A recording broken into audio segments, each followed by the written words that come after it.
기도하시겠습니다. 좋으신 하나님 감사합니다. 예수 보혈로 우리를 덮으셔서 하나님의 자녀로 불러주시니 감사합니다. 오늘도 성령 하나님 우리에게 말씀하여 주시고 주의 말씀이 깨달아지는 복된 시간 될 수 있도록 은혜 부어 주시옵소서. 감사드리며 예수님의 이름으로 기도합니다. 아멘. 새벽에 일어나니까 비가 많이 오고 있더라고요. 그래서 마음 가운데 이렇게 걱정이, 우리 성도님들 오늘 비 많이 맞고 오시겠다라는 걱정이 들었습니다.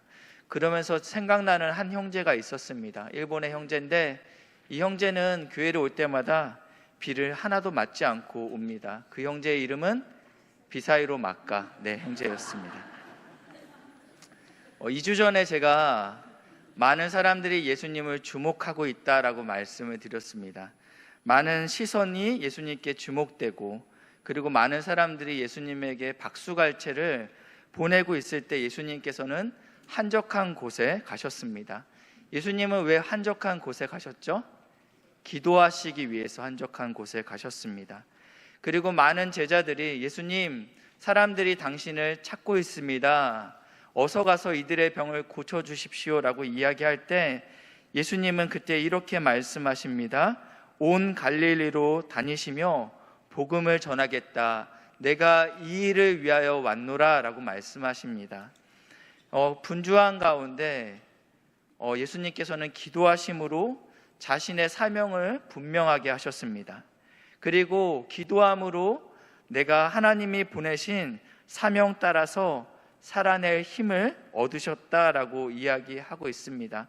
오늘 본문에서는 한 나병 환자가 예수님을 찾아옵니다. 40절 말씀인데요.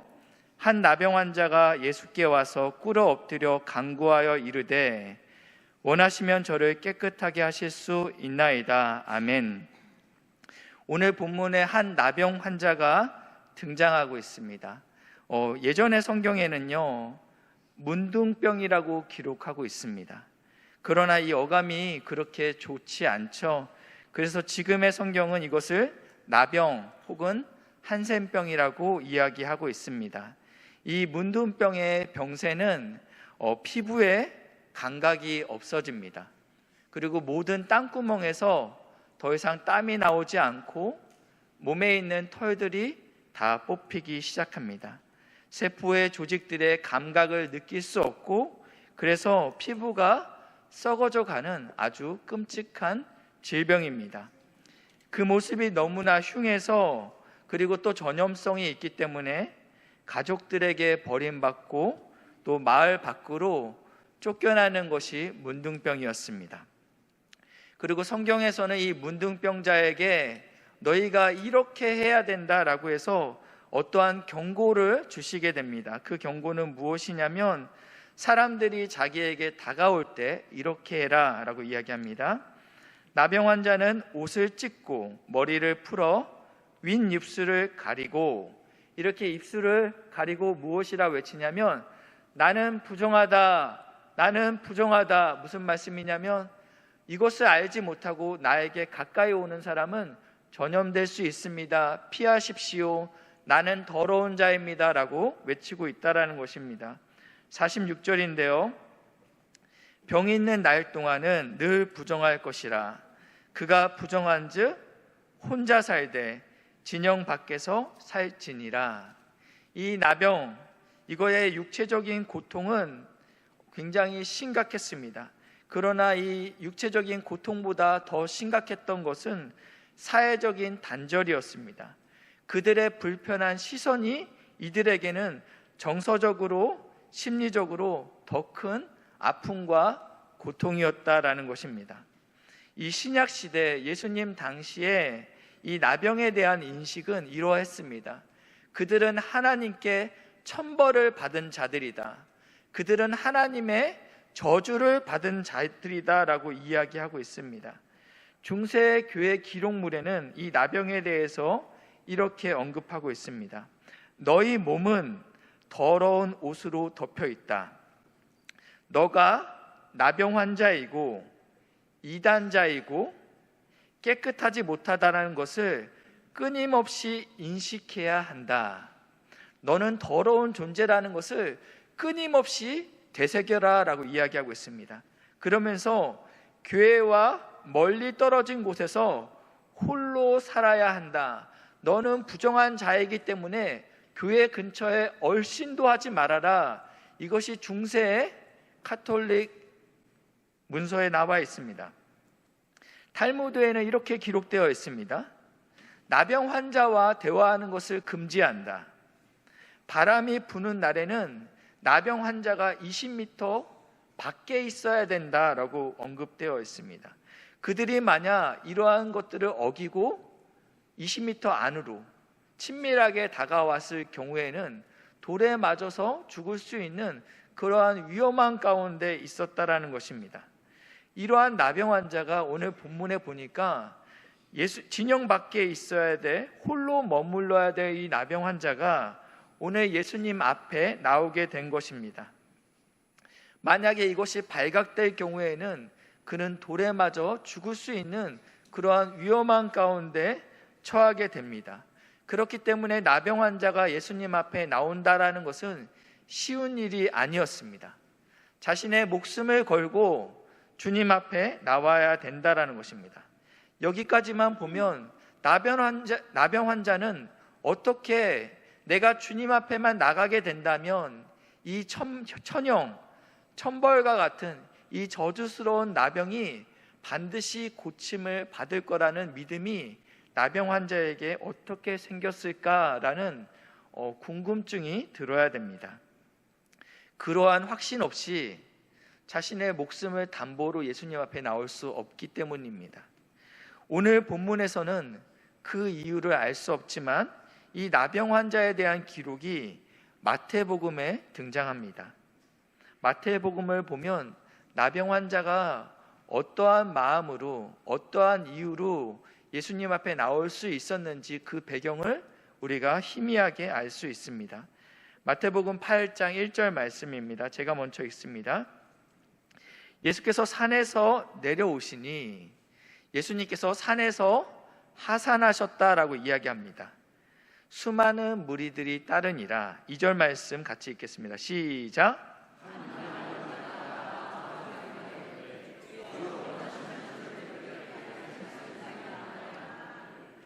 지금 우리가 마태복음 8장 2절에 나병 환자, 우리가 지금 마가복음에 등장했던 그 나병 환자 맞죠? 주여 원하시거든 저를 깨끗하게 하실 수 있나이다, 이 고백했던 이 나병 환자가 등장하는데, 그 앞에 8장 1절을 보시니까 예수께서 산에서 내려오사라고 기록되어 있습니다. 그러면 산 위에서 어떠한 일이 있었다라는 것입니다. 산에서 도대체 무슨 일이 있었기 때문에 나병 환자가 자신의 목숨을 담보로 담대하게 예수님 앞에 나오게 됐습니까? 마태복음 5장 1절 말씀인데요. 예수께서 무리를 보시고 어디를 향하여 올라가셨죠? 산에 올라가 앉으시니, 예수님께서 이 5장에 산에 올라가서 앉으셔서 어떻게 하시냐면, 앉으시니까 많은 무리들과 제자들이 예수님 앞에 나아오게 됩니다. 2절 말씀인데요. 입을 열어 가르쳐 이르시되, 이 마태복음 5장 2절부터 마태복음 7장까지는 예수님께서 산 위에 앉아서 무엇인가 하나님의 말씀을 설교하셨습니다. 그래서 마태복음 5장부터 7장까지는 우리는 산상수훈이라고 합니다. 어떠한 사람들은 산상 설교라고도 하죠. 이 안에는 심령이 가난한 자는 복이 있나니 예수님의 팔복이 있고요, 너희는 세상의 빛과 소금이다 라고 말씀하시고, 원수를 사랑하라, 그리고 보물을 땅이 아닌 하늘에 쌓아두라 라고 말씀하십니다. 넓은 문이 아닌 좁은 문으로 가라 라고 말씀하십니다. 이 안에는 예수님의 주옥 같은 많은 말씀들이 여기에 다 있습니다. 이 나병 환자는 아마 자신의 부정함을 숨기고 이 산에서 예수님의 말씀을 들었을 것이라고 보여집니다. 믿음은 들음에서 난다라고 말씀하고 있죠. 이 나병 환자는 이 산상수훈을 통하여 내 안에 천형이라고 여겨지는, 다른 사람들은 너는 하나님께 저주받았다라고 여겨지는 이 나병은 우리 주님이라면 고치실 수 있다라는 믿음이 그 안에 들어왔다라는 것입니다. 그렇기 때문에 죽음을 두려워하지 아니하고 예수님 앞에 담대히 나아가게 됩니다. 그리고 꿇어 엎드려 간구하여 이르되, 이 목숨을 건 간절한 기도의 첫 마디는 이렇게 시작됩니다. 원하시면. 지금 이렇게 체면을 차리고 격식을 차려야 될 상황이 아닙니다. 반드시 깨끗함을 받지 아니하면 돌에 맞아 죽을 수 있는 상황입니다. 이것을 보고 간절함이 없구나, 이거 아니면 너는 죽는다는 마음으로 예수님께 간절히 구해야 되지 않겠냐, 그런 자세로 기도해도 들어줄까 말까 하는데, 원하시면 무슨 뜻입니까? 주님이 원하시지 아니하면 어쩔 수 없다라는 것이죠. 지금 나병 환자는 예수님께, 예수님, 당신은 고칠 능력이 있습니까? 라고 질문하지 않습니다. 예수님, 고칠 마음이 있으십니까? 라고 묻고 있어요. 좀 더 쉽게 설명드리냐면, 내가 깨끗하게 되는 것이 하나님이 원하시는 것입니까? 라고 묻고 있다라는 것입니다. 기도는 나의 원함이 아닌 하나님의 원함을 구하는 것입니다. 기도는 내 뜻의 관철이 아닌 하나님의 뜻이 내 삶 가운데 이루어지게 만드는 것이 기도라는 것입니다.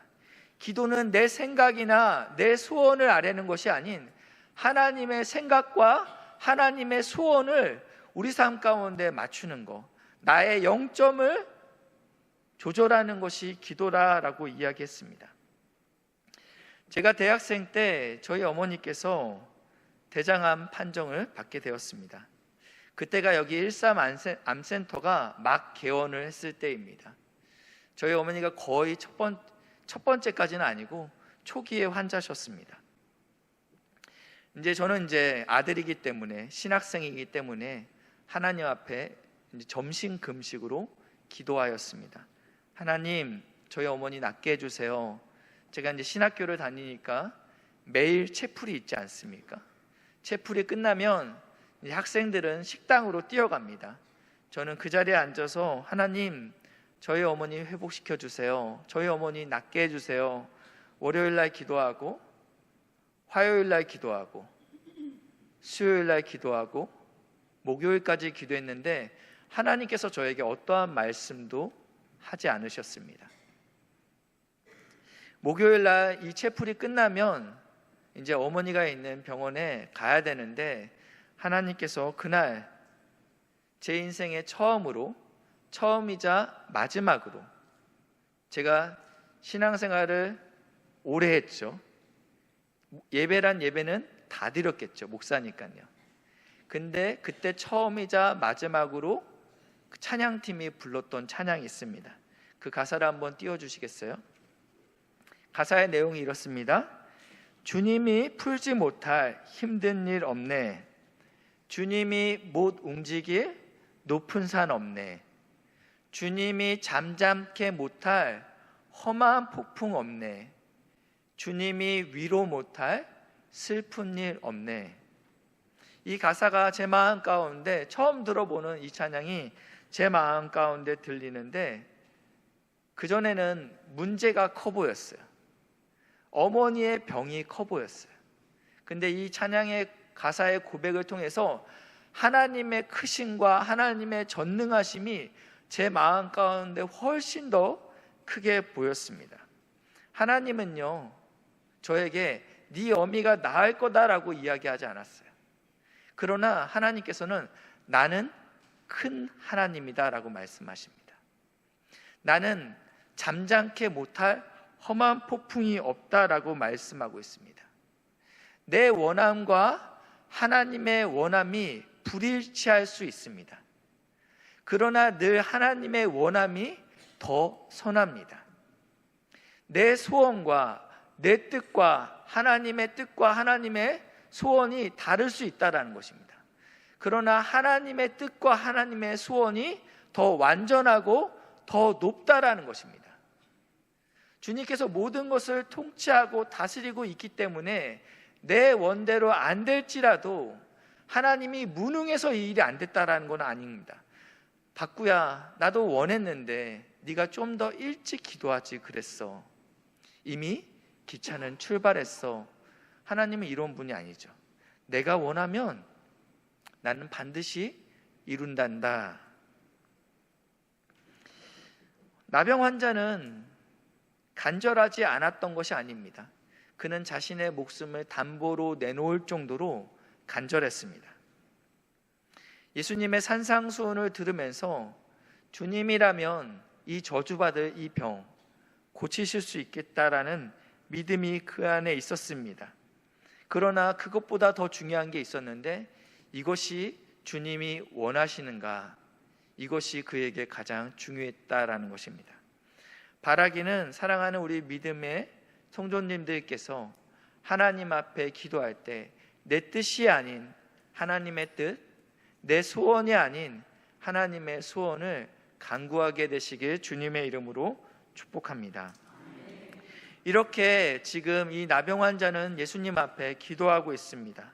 그러자 41절에 보시니까요, 예수께서 불쌍히 여기사 손을 내밀어 그에게 대시며 이르시되 내가 원하노니 깨끗함을 받으라 하시니, 먼저 보시면 예수님께서 이 나병 환자에 대해서 어떠한 마음을 품으셨죠? 불쌍히 여기사. 예수님께서 환우들을 볼 때 늘상 품었던 마음이 이 마음이었습니다. 그러나 원어 예수님께서 늘 불쌍히 여기셨어요. 근데 그때마다 쓰여지는 단어는요, 스플랑크 니조마이라는 단어가 쓰여졌습니다. 이 단어는요, 얼마나 슬픈지 장기가 끊어지는 아픔, 이러한 뜻을 갖고 있습니다. 그래서 예수님이 불쌍히 여기셨다, 모든 원어에서 스플랑크 니조마이가 쓰여지는데 오늘 이 본문에서만 그 단어가 안 쓰여요. 한국어 성경에는 불쌍히 여기사, 똑같은 불쌍히 여기사인데 여기서는 그 단어가 쓰여지지 않고요, 여기서는 어떠한 단어가 쓰여지냐면 오르기조라는 단어가 쓰여집니다. 이 단어는요, 신약 성경에 여러 번 등장하는데 등장할 때마다 어떠한 뉘앙스로 쓰여지냐면 하나님이 진노하사, 하나님이 분노하사, 화가 나사 할 때 이 오르기조라는 단어가 쓰여집니다. 그래서 이 오르기조가 이 용례를 한번 보시면요, 첫 번째는 왕이 자신에게 10,000달란트 빚진 자가 있습니다. 이것은 한 개인이 갚을 수 있는 액수가 아닙니다. 그러자 왕이 어떡합니까? 그 10,000달란트를 탕감해 줍니다. 이건 놀라운 은혜입니다. 놀라운 은혜죠. 이 10,000달란트를 탕감받은 이자가 길을 가다가 자신에게 100달란트를 빚진 자를 보게 됩니다. 마땅히 어떠해야 됩니까? 용서해야 되죠. 오늘은 좋은 날이니 내가 너의 빚을 탕감하겠다라고 선포해야 될 날입니다. 그러나 만나자마자 그 100데나리온 빚진 자의 멱살을 붙잡습니다. 언제 갚을 거야? 제가 곧 갚겠습니다. 아니, 난 널 못 믿어. 너는 갚을 때까지 옥살이를 해봐야 돼. 이 소식이 왕에게 전달되죠. 이 소식을 들은 왕은 분노하사, 그때 바로 이 오르기조가 사용됩니다. 또 한 번은요, 예수님이 안식일에 회당에서 말씀을 전하기 위해 갔는데 거기에 병든 자가 있었습니다. 많은 사람은 예수님이 오셔갖고 우리에게 어떠한 좋은 말씀을 하시나 듣자라기보다는 이분이 또 오늘 안식일에 이 사람을 병을 고치나 안 고치나 보자, 안식일을 범하나 안 범하나 보자, 아주 매의 눈을 뜨고 부릅뜨고 예수님이 이 사람의 병을 고친다면 그를 정죄하겠다라는 마음으로 그 자리에 앉아 있었습니다. 예수님은 이들의 마음을 알고 있죠. 그래서 이렇게 질문합니다. 안식일에 이 병자를 고치는 것이 하나님의 뜻이냐 아니냐 라고 묻습니다. 거기 있던 사람들은 침묵으로 그 상황을 모면합니다. 그때 예수님께서 이렇게 이야기합니다. 마음의 완악함을 탄식하사 그리고 노하셨다. 이때 이 에르기조가 사용됩니다. 그러니까 어떠한 일에 대해서 분노를 할 때 이 에르기조가 사용됩니다. 그러면 예수님께서는 이 나병 환자를 향해서 분노하셨을까요? 천벌이라고 여겨졌던, 감히 그런 더러운 네가 내 앞에 나올 수 있느냐? 라고 분노하셨습니까?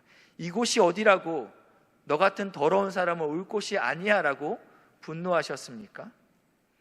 예수님은 이 나병 환자를 붙잡고 있는 어둠의 권세를 향하여 분노하신 것입니다. 이 어둠의 권세는 끊임없이 우리를 정죄합니다. 이 나병 환자를 정죄하는 것이죠. 너는 하나님께 저주받은 자야. 너는 실패자이고 너는 자격이 없어. 너 같은 애들은 우리 공동체에 들어올 수 없어. 라는 이 악한 어둠의 권세를 향하여 예수님께서는 진노하신 것입니다. 그리고 예수님은 이 나병 환자를 향하여 자신의 손을 내밀고 그를 어루만지셨습니다. 그가 나병에 걸린 후 자신의 부모도 그를 만지지 않았습니다. 어느 누구도 이 나병 환자를 향하여 자신의 손을 내밀지 않았다라는 것입니다. 어미도 밥 갖다 놓고 멀리 떨어지고, 그러나 지금 누가 예수님께서 이 나병 환자에게 자신의 손을 갖다 대셨다라는 것입니다. 이 안에는 이러한 메시지가 있습니다. 사랑하는 아들아, 하나님이 너를 사랑한단다. 너는 하나님의 저주받은 자가 아니란다. 너는 하나님의 아들이고 딸이란다. 바라기는 오늘 이 예배 시간이 하나님께서 우리를 만지시는 시간, 하나님의 위로가 넘치는 시간 되시길 주님의 이름으로 축복합니다. 제가 태국으로 단기 선교를 갔습니다. 치앙마이 옆에 치앙라이라는 도시가 있습니다. 거기에 소수민족이 살고 있는데 저희 선교팀은 그곳에 가서 성경학교를 진행했습니다. 준비한 레크레이션 율동을 하고 있는데 그 마을에 살고 있는 수많은 아이들이 너무너무 즐거워하는 거예요. 근데 한 아이가 와서 교회 벽에 붙어서 팔짱을 끼고 쭈그려서 그 놀고 있는 모습을 보고 있더라고요. 아이들의 눈은 거짓말하지 못합니다. 나도 저기에 끼고 싶다 해요. 그 모습을 한참을 지켜봤습니다. 그래서 제가 손을 잡고 같이 가자. 애가 근데요 질질 끌려오더라고요. 그래서 벽으로 붙더라고요. 몇 번을 시도했는데 얘가 벽에서 안 떨어져요. 그래서 제가 이 아이를 안고 제 무릎에 앉혔습니다. 손을 붙잡고 옆구리를, 왜냐면 얘가 경직돼 있으니까 옆구리를 간지럽히고 볼을 비비고, 그리고 나서 그날 사역이 끝나고 나서 저녁에 선교사님과 선교대원들과 함께 하루의 일정을 마무리했습니다. 이 선교사님께서 이러한 이야기를 합니다. 그 아이는 이 마을에서 함께 어울릴 수 있는 아이가 아닙니다 라고 이야기합니다. 이유가 무엇이냐 들어보니까 그 아이 몸에서 아주 지독한 냄새가 난다라는 거예요. 현지인들도 감당할 수 없는 그런 냄새가 그 아이 몸에 나기 때문에 이 마을 공동체 안에서 그 아이와 놀아주는 아이가 없다라는 거예요. 이 선교사님은 단기 선교팀에 대한 그런 부정적인 마음이 있었다라고 이야기합니다. 매번 단기 선교팀이 일주일간 오지만 아이들의 마음을 들었다가 그들이 떠나면 그 빈 공간이 너무 크기 때문에 선교사님께서 이들의 마음을 추스리는데 한 달이고 두 달이고 시간을 쏟는 것들에 대한 어떠한 단기 선교팀에 내가 계속 받는 것이 좋은 일인가? 근데 저희가 간다고 하니까 얘네도 그냥 왔다 가겠지라는 마음으로 저희를 그렇게 환영하지 않았습니다 라고 선교사님이 말씀하십니다. 그런데 이 선교사님의 마음의 문이 어디서 열렸냐면 그 냄새나는 아이, 선교사님도 감히 다가갈 수 없는 그 아이를 제가 10분이 아닌 처음부터 끝까지 안고 있었다라는 데서 선교사님의 마음의 문이 열렸습니다. 그리고 저희 선교팀을 통해서 복음의 문이 활짝 열렸습니다. 저는 비위가 굉장히 약한 자입니다. 제 자녀들의 죄송합니다. 똥기저귀를 갈 때도 숨을 쉬지 않습니다. 근데 그날은 진짜 어떠한 냄새도 맡지 못했어요. 제가 견딘 게 아니고요. 제가 알고 있음에도 참고 있었던 게 아니고 전혀 냄새를 못 맡았어요. 오늘도 산부 예배 전에 내려오는데 식당에서 냄새가 올라옵니다. 향기가 오늘 먹겠구나. 제가 그 정도로 예민한 사람이에요. 근데 그날 냄새가 안 났어요. 순서가 있는데요. 마음의 문이 열려야지 복음의 문이 열립니다. 이것은 하나님께서 우리를 그렇게 만드셨기 때문입니다. 마음의 문이 열리지 아니하면 복음의 문이 열리지 않습니다. 우리나라 속담에도 이런 속담 있죠. 금강산도 식후경. 아무리 좋은 것도 배가 불러야지 좋은 게 보이는 것이죠. 이것이 우리에게 지혜입니다. 우리 안에 전도 대상자가 있고 또 관계가 회복되어야 될 사람들이 있습니다. 주님, 용서하길 원합니다. 백날 천날 기도해도 용서가 안 되죠. 형제님, 집사님, 권사님, 나랑 밥 먹자. 나랑 밥 먹자. 하나님께서 그때 은혜 주실 줄 믿습니다. 예수님께서는 이 경직된 나병 환자, 얼어붙은 나병 환자의 마음을 자신의 손을 얹음으로 그의 마음을 녹이셨습니다. 그리고 깨끗하게 하셨죠.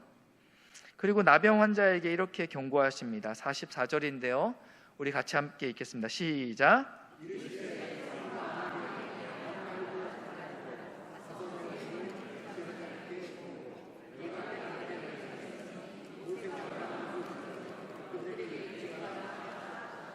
아멘.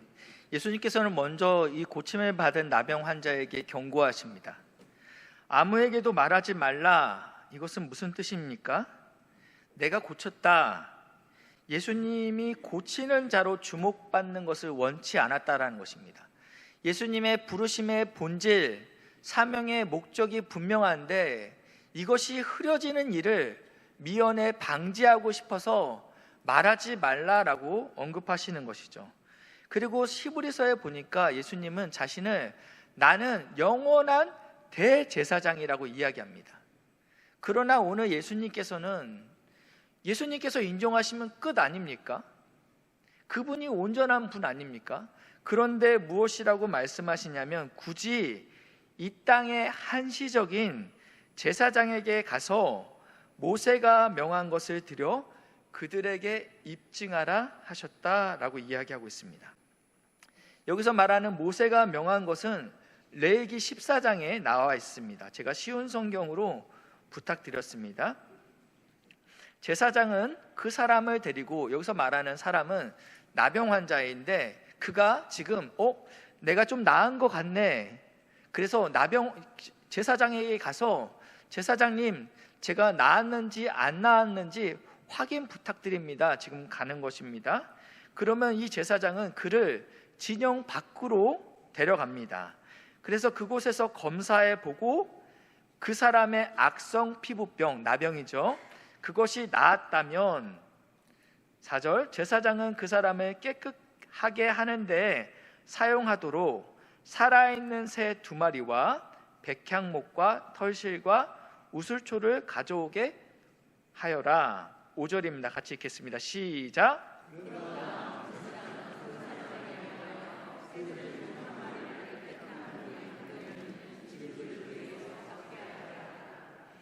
네, 나았다라고 하면 새 2마리를 가져오라고 합니다. 그리고 나서 질그릇에 물이 담겨져 있죠. 질그릇에 그 위에서 새 1마리를 죽이라고 이야기합니다. 그래서 그 새 피를, 그러면 이것은 핏물이 되는 것이죠. 핏물이 되는 것이죠. 이렇게까지 하라고 합니다. 그런 다음에 6절입니다. 그리고 나머지 새 1마리, 아직 살아있는 새 1마리가 있죠. 그 새를요 이 핏물에다가 잠그게 담그라라고 이야기하고 있습니다. 그 얘기가 6절입니다. 그리고 7절입니다.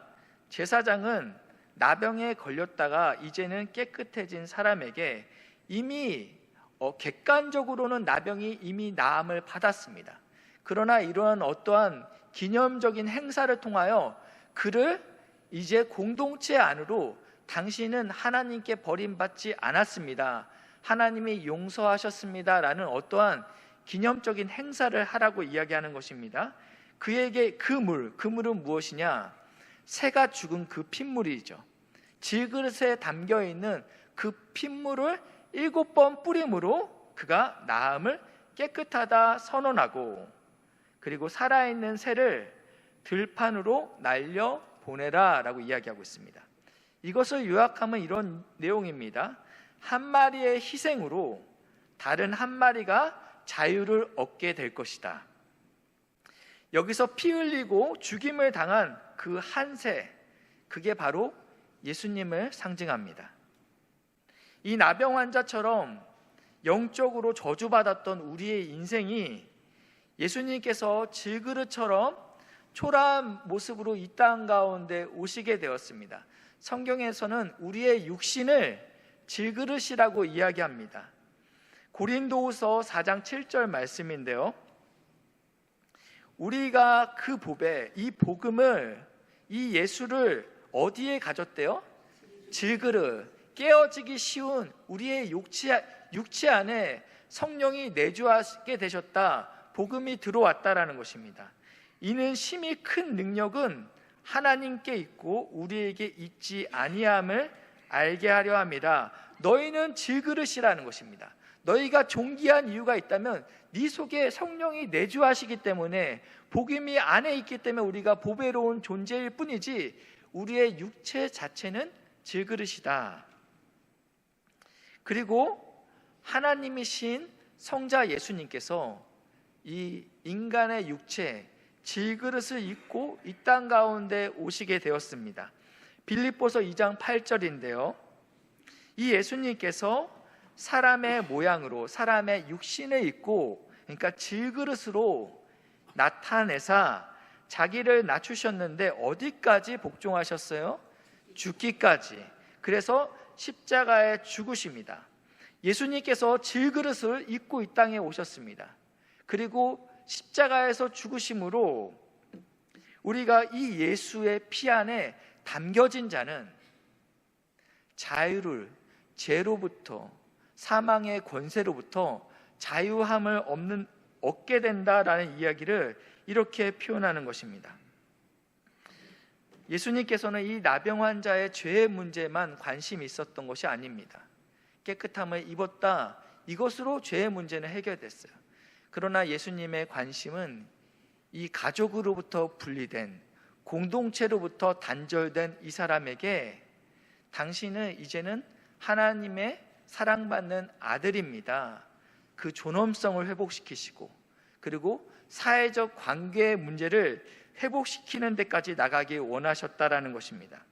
성경에서는 내 영혼이 잘된 같이 내가 범사에 잘되고 강건하기를 내가 간구한다라고 말씀하고 있습니다. 바라기는 우리 사랑하는 신성의 성도들이 영혼이 잘된 것처럼 범사와 그리고 모든 이들이 잘되기를 주님의 이름으로 축복합니다. 이 질그릇에 죽임당한 새는 예수님이라고 말씀을 드렸습니다. 그러면 이 질그릇의 피 안에 잠겨져서 이제는 자유롭게 하늘을 날아가는 이 새는 바로 우리라는 것입니다. 이것이 대속의 개념이죠. 주님이 죽으심으로 우리가 나음을 입었다라는 것입니다. 이 대속의 개념을 시편 84편에도 나와 있습니다. 우리 함께 같이 읽겠습니다. 시작.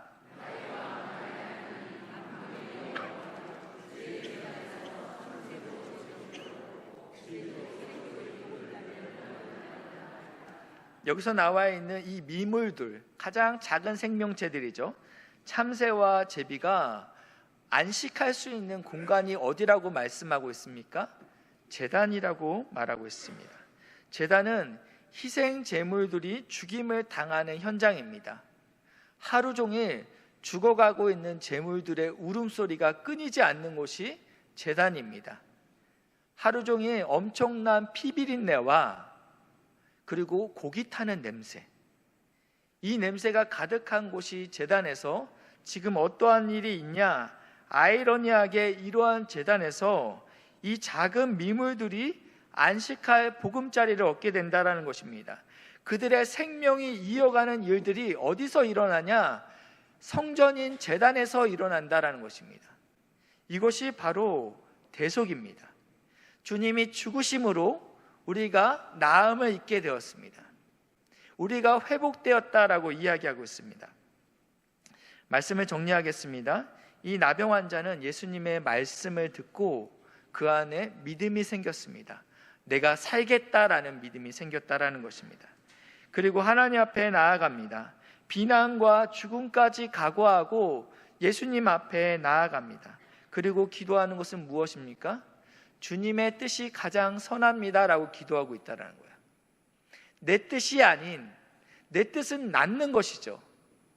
그러나 내 뜻보다 더 크신 뜻이 바로 주님의 뜻입니다.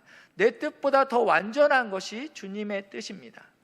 내 뜻이 선한 것처럼 보이지만 하나님의 뜻이 더 선합니다. 그래서 내 삶 가운데 하나님의 뜻이 이루어지기를 소망합니다 라고 지금 기도하고 있다는 것입니다. 오늘 이 나병 환자의 고백이 우리의 고백 되시길 주님의 이름으로 축복합니다. 주님이 원하시면 나의 문제는 해결함을 받게 됩니다. 주님이 말씀하시면 이 병, 나의 문제 단번에 해결될 수 있습니다. 하나님은 그럴 능력이 있습니다. 하나님은 못 고칠 질병이 없습니다. 하나님은 풀지 못할 문제가 없고 위로 못할 슬픔이 없다라고 이야기합니다. 다만 우리의 기도의 가장 중심에는 하나님의 뜻대로 이루어지길 원합니다라고 간구해야 된다는 것입니다. 예수님은 너무나 당연하게 우리를 외면하시는 분이 아니십니다. 어둠의 권세를 향하여 주님은 분노하시지만 진노하시고 어둠의 권세 아래 눌려있는 우리를 향하여 주님께서 불쌍히 여기셨다라고 말씀하고 있습니다. 그래서 사랑하는 아들아, 너는 나의 존귀한 자이다. 내가 너의 죄의 문제에 관심 있을 뿐만 아니라 너의 영혼의 문제에 관심 있을 뿐만 아니라 너의 삶의 문제에 내가 관심이 있다라고 말씀하고 있습니다. 그래서 이제는 하나님의 자녀로서 공동체 안에서 회복되고 너의 일상이 회복되길 원한다. 이것이 나의 마음이다 라고 말씀하고 있다라는 것입니다. 바라기는 사랑하는 우리 귀한 성도님들 삶 가운데 오늘 예수님이 나병 환자를 만지셨던 것처럼 오늘 이 예배 시간에 예수님께서 우리의 마음을 만지시고 그리고 회복시켜 주시는 복된 은혜가 있기를 주님의 이름으로 축복합니다.